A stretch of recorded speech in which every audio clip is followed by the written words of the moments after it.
So moving into the late 60s, early 70s, we come into the whole, blues rock invasion. And one of my favorite blues rock harpists was none other than Mick Jagger. He did a lot of great stuff, but I thought he was at his creative peak on the harp. Midnight Rambler's great, the interplay between him and Keith. And, I know what a lot of you are probably going to say that, oh, on the early Stone stuff, it wasn't Mick playing at all, it was Brian Jones.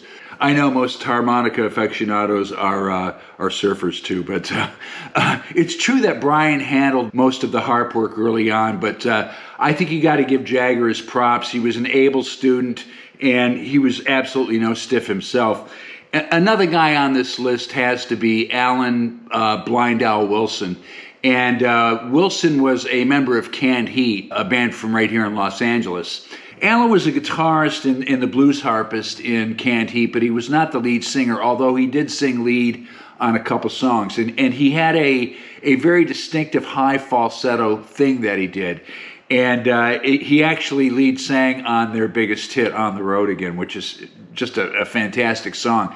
And, John Lee Hooker described Wilson as perhaps the most gifted harpist ever born. And that's really high praise coming from a guy like that. Unfortunately, Alan Blind Owl Wilson left the building in 1970 to join the infamous 27 Club.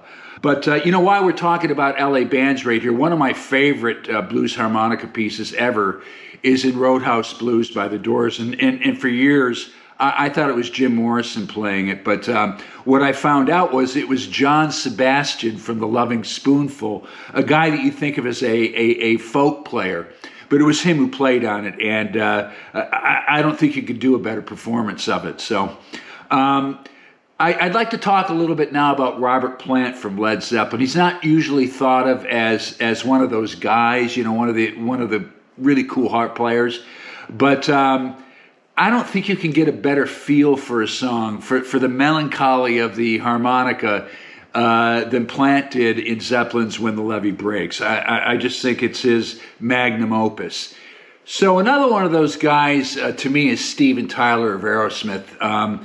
He's probably not the first guy that comes to mind as a great harpist, but I personally think he's somewhat of a virtuoso on it. And check out Aerosmith's debut album. There's a song on it called One Way Street, and it's just rocking and epic.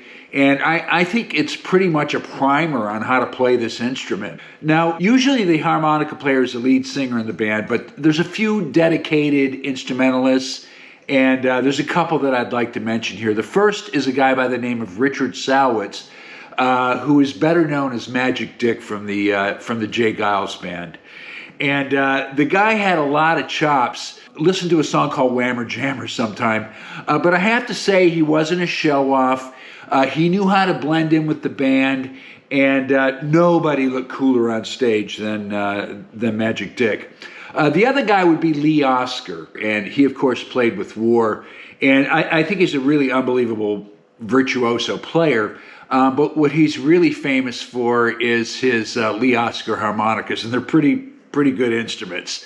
I love the fact that they have the key written on them in big letters. So on a dark stage, it's easy to grab one and pick them up. And they're obviously made for harmonica players by a harmonica player. But the harmonica kind of fizzled out in the 70s, but it was brought back with a vengeance in 1980 by none other than Elwood Blues of the Blues Brothers.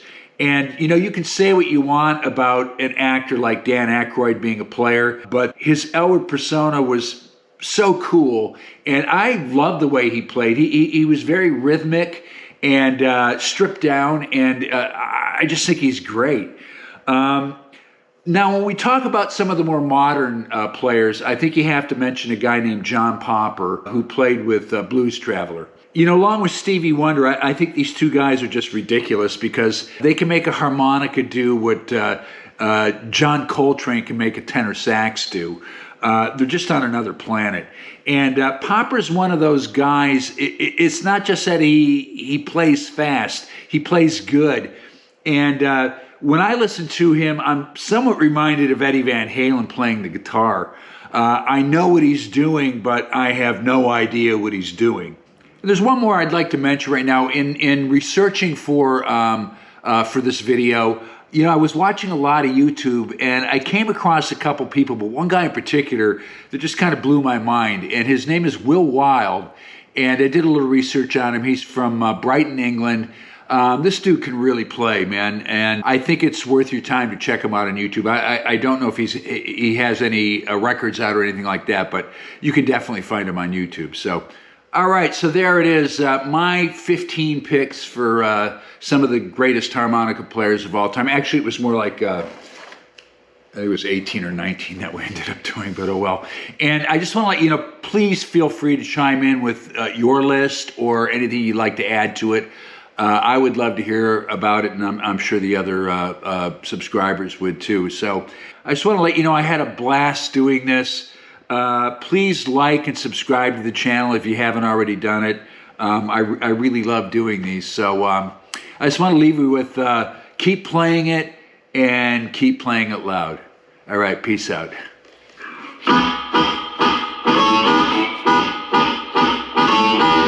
See you later.